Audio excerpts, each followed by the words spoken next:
Bagaimana Tuhan kita ini? Bukankah kita disuruhnya taat beribadat, teguh beriman, dan itu semua sudah kita kerjakan selama hidup kita. Tapi kini kita dimasukkannya ke neraka. Ini sungguh tidak adil. Memang tidak adil. Kita harus mengingatkan Tuhan. Kalau ia silap memasukkan kita ke neraka ini. Benar, Ya, benar, Pak Ji. Kalau Tuhan tak mau mengakui kesalahannya, bagaimana? Kita protes. Kita resolusikan. Apa kita revolusikan juga? Ini tergantung pada keadaan. Yang penting sekarang, mari kita berdemonstrasi menghadap Tuhan. Cocok sekali. Di dunia dulu dengan demonstrasi saja banyak yang kita peroleh. Setuju. Setuju.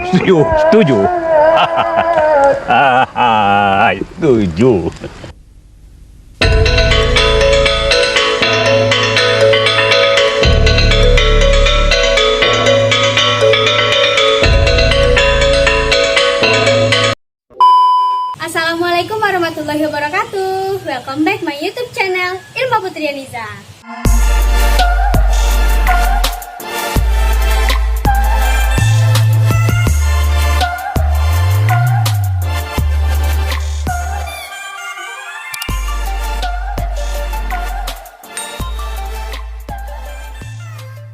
Sebelumnya terima kasih buat teman-teman yang sudah subscribe channel saya.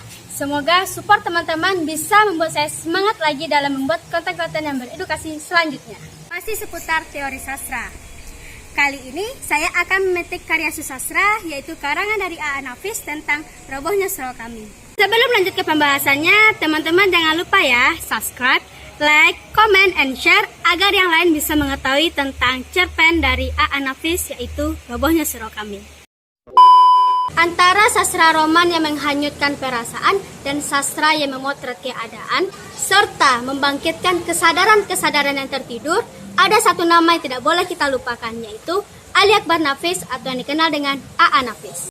A.A. Nafis lahir di Kampung Jawa, Padang Panjang, Sumatera Barat pada tanggal 17 November 1924. Ia merupakan anak sulung dari 15 bersaudara. Beliau sudah meninggal dunia pada tanggal 22 Maret 2003 di Padang setelah menjalani perawatan di Rumah Sakit Jantung Harapan Kita Jakarta. A.A. Nafis menikah dengan Aksari Yasin pada tahun 1957 dan dikaruniai 7 orang anak.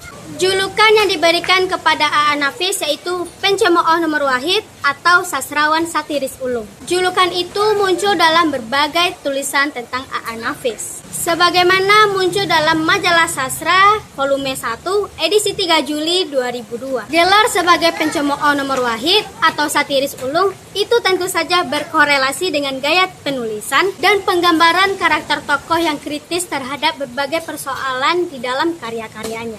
Minat pokok A.A. Nafis yang menjadi tema karya-karyanya berkisar di seputar masalah manusia dan kemanusiaan seperti penderitaan, kegetiran, kebahagiaan, dan harapan.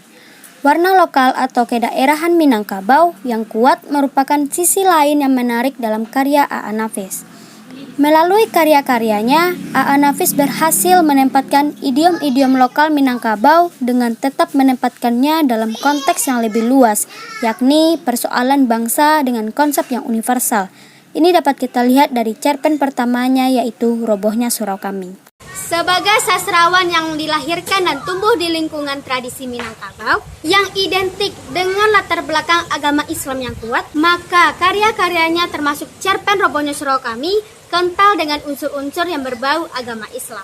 Di dalam lingkungan masyarakat Minang, surau merupakan tempat yang banyak digunakan untuk kegiatan belajar mengajar agama. Oleh karena itu, peran surau amatlah penting dalam kehidupan masyarakat Minang. Cerpen Robohnya Surau Kami sejak dipublikasikan di dalam majalah kisah pada tahun 1955 mendapat tanggapan yang luar biasa, baik dari pembaca umum maupun kritikus sastra. Cerpen Robohnya Surau Kami sudah diterjemahkan ke dalam 4 bahasa, yaitu Inggris, Jerman, Prancis, dan Jepang. Namun bukan hanya mendapat apresiasi positif dari pembaca maupun pengamat sastra, tapi juga kontroversial karena dinilai menginjak agama Islam, bahkan ada yang menuduhnya komunis atau murba. oleh beberapa kalangan. Namun bukan berarti cerpen ini dihentikan. Akan tetapi cerpen ini bahkan mendapat penghargaan loh, yaitu cerpen ini pernah dinobatkan sebagai cerpen terbaik di dalam majalah kisah pada tahun 1955. Secara garis besar, cerpen Robohnya Surau Kami menceritakan tentang pesan moral dan pesan keagamaan yang baik. Cerita ini bercerita tentang kehidupan seorang kakek yang bekerja dan tinggal dalam sebuah surau di desa. Di sini, kakek bekerja sebagai penjaga surau sekaligus pengasah pisau. Banyak orang yang sering meminta bantuan kakek untuk mengasah pisaunya. Pada suatu hari, kakek terlihat sedih dan termenung. Hal itu disebabkan karena beliau mendengar cerita Ajo Sidi. Ajo Sidi menceritakan tentang Haji Saleh yang masuk ke dalam neraka karena hanya mementingkan kehidupan akhiratnya saja. Kakek pun merasa tersindir dan akhirnya memutuskan untuk bunuh diri dengan menggorokkan pisau cukur ke lehernya. Dari cerita tersebut, kita dapat mengambil banyak sekali manfaat dan hikmah. A.A. Nafis dengan lihai mencampurkan nilai moral dan nilai religius, sehingga para pembaca pun ikut dibawa berpikir dengan perbuatan mereka selama di dunia. Tokoh kakek cukup untuk menggambarkan mayoritas masyarakat Indonesia, yang cenderung lebih memikirkan akhiratnya saja tanpa memikirkan dunia. Melalui cerpen ini, A.A. Nafis ingin mengingatkan kembali bahwa tujuan hidup manusia bukan hanya sebatas mencari kebaikan untuk akhiratnya saja, melainkan mencari kebaikan di dunia maupun di akhirat. Sekian penjelasan saya mengenai cerpen Robohnya Surau Kami.